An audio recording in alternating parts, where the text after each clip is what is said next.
Jadi jangan sampai bangsa kita itu sudah merdeka, tapi jiwa kita masih diperbudak oleh suatu klan atau suatu kelompok dari Yaman yang mengaku sebagai cucu Nabi, tapi tidak bisa menunjukkan bukti. Ada yang beranggapan bahwa isu nasab ini berkaitan dengan pilpres ya, tapi sebenarnya itu tidak ada kaitannya dan itu tidak ada sangkut pautnya. Dan ada juga yang menuduh atau memfitnah atau memframing bahwa orang-orang yang membahas nasab Ba'alawi itu adalah karena pesanan oleh salah satu capres. Dan ini adalah sebuah fitnahan yang tidak berdasar. Sebab faktanya kita membahas nasab Ba'alawi itu kan jauh sebelum masa pilihan presiden. Jadi bagaimana mungkin kok hal ini mau dikait-kaitkan? Kan tidak masuk logika. Kemudian kalau faktanya, misalnya di capres nomor 1 ada Habibnya, di capres nomor 2 ada Habibnya, kemudian capres nomor 3 ada Habibnya atau tidak, yaitu terserah mereka, dan itu adalah fakta di lapangan. Kemudian tentang kita itu mau memilih siapa, ya tergantung hati nurani kita mau memilih siapa. Tapi kalau soal isu nasab ini, itu tidak ada kaitannya tentang hal tersebut. Jadi yang namanya nasab itu kan bukan pilihan, artinya nasab itu kan takdir. Jadi orang itu kan tidak bisa memilih dari rahim siapa mereka akan lahir. Sementara kalau pilpres ini kan sebuah pilihan, jadi kita bisa memilih siapa sih calon pemimpin yang cocok di hati nurani kita, nomor 1, nomor 2, ataukah nomor 3, itu kan terserah kita. Dan kembali tentang fitnahan bahwa adanya isu nasab ini berkaitan dengan pilpres, itu sekali lagi bukanlah bagian dari kami. Jadi kami cuma membahas nasab Ba'alawi itu karena ingin memberikan sedikit pengetahuan terkait tentang siapa sebenarnya para Ba'alawi dari Yaman. Jadi kalau berdasar tesis ilmiah Kiai Imaduddin Utsman Al-Bantani, mereka para Habib dari Yaman itu tidak terkonfirmasi tersambung kepada Kanjeng Nabi.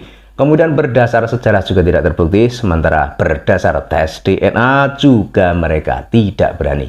Ini kan sebuah bukti bahwa mereka para Habib bukanlah dzurriyyah Kanjeng Nabi. Kemudian fakta yang berikutnya adalah tentang kedatangan para habaib dari Yaman yang nyata-nyata dulunya itu didatangkan oleh Belanda. Di antara mereka ada seorang habib bernama Habib Utsman bin Yahya yang nyata-nyata menjadi anteknya penjajah Belanda.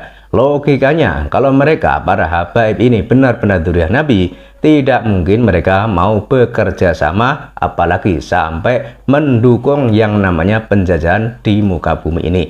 Sebab yang namanya penjajahan itu jelas-jelas dilarang oleh agama. Kanjeng Nabi juga tidak suka yang namanya penjajahan maupun penindasan. Kemudian terkait framingan atau tuduhan bahwa orang yang membahas nasab Ba'alawi itu adalah karena pesanan salah satu capres, yaitu tidak masuk logika dan tidak masuk akal. Kalau faktanya nanti kok adanya isu nasab ini berpengaruh terhadap salah satu capres atau cawapres, yaitu adalah urusan Tuhan yang menentukan. Tapi dari awal kita tidak ada skenario untuk tujuan pilpres tersebut. Jadi kita semata-mata memberikan edukasi atau penjelasan kepada rakyat di negeri agar jangan sampai tertipu yang kedua kali. Sebab faktanya dulu sebelum adanya tesis ilmiah Kiai Imaduddin Utsman Al-Bantani, itu kan banyak rakyat di negeri ini yang percaya bahwa habaib adalah keturunan Kanjeng Nabi.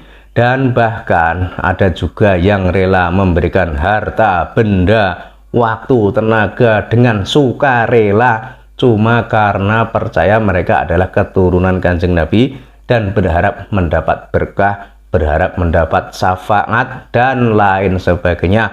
Makanya kita berikan edukasi atau penjelasan bahwa mereka itu bukanlah dzurriyyah Nabi. Itu berdasar tesis ilmiah, berdasar sejarah maupun tes DNA. Sehingga jika sekarang itu kok kita misalnya diminta atau disuruh oleh oknum Habib, ya harusnya kita itu berpikir ulang dengan pikiran yang jernih. Jadi jangan sampai membabi buta tanpa melihat apa yang ada di depan atau di belakang kita cuma karena percaya mereka adalah keturunan Kanjeng Nabi. Jadi garis besarnya seperti itu. Artinya kita itu dalam melakukan segala sesuatu itu memang harus dengan hati nurani, bukan karena yakin dan percaya saja kepada oknum Habib yang mengaku sebagai cucu Nabi. Sebab setelah dibuktikan faktanya mereka itu tidak terbukti sebagai dzurriyyah Kanjeng Nabi. Makanya yaitu tadi, agar kita itu jangan sampai terbohongi untuk yang kedua kalinya. Makanya harusnya hal ini tetap disuarakan kepada seluruh rakyat di negeri ini agar paham, agar tahu kalau mereka para habaib bukanlah dzurriyyah Nabi.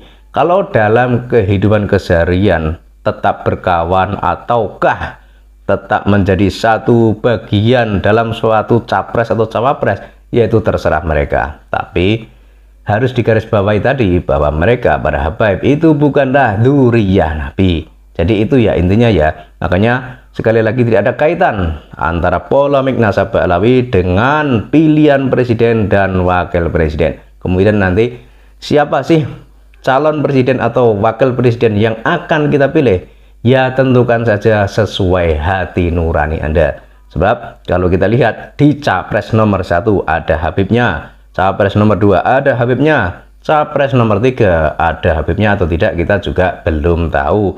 Tapi di lapangan bisa kita lihat semua sepak terjangnya bagaimana. Tapi kita itu tentunya yang kita pilih itu adalah orang yang pribumi Nusantara, yang sekiranya itu bisa memajukan bangsa ini, yang sekiranya itu bisa mensejahterakan rakyat, yang sekiranya itu bisa memerdekakan bangsa ini pada kemerdekaan yang sesungguhnya. Jadi jangan sampai bangsa kita itu sudah merdeka tapi jiwa kita masih diperbudak oleh suatu klan atau suatu kelompok dari Yaman yang mengaku sebagai cucu Nabi tapi tidak bisa menunjukkan bukti.